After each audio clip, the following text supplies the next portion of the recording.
जी नाज़रीन, नाहित ही अफसोस से ये इत्तला दी जाती है कि ड्राइवर मोहम्मद जहांगीर चेची, जो कि कालाबन जलिहरी और हाल सागरा का रहने वाला था, इनका इंतकाल सऊदी अरब जद्दा शरीफ में हुआ है।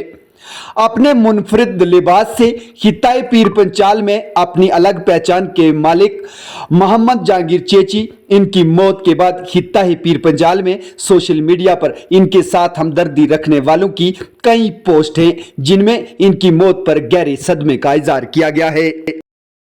हम दुआगो हैं कि अल्लाह ताला मरहूम को जन्नतुल फिरदौस में आला से आला मकाम नसीब अता फरमाए और लवाकिन को सब्र जमील अता फरमाए। इनकी आखिरी रसूमात हैं जो क्या वो इंडिया के मेहंडर इलाके में अदा की जाएंगी या सऊदी अरब के अंदर, इसकी इत्तला हमें जो ही मिलती है तो हम आपके साथ साझा जरूर करेंगे। तब तक के लिए अल्लाह हाफिज।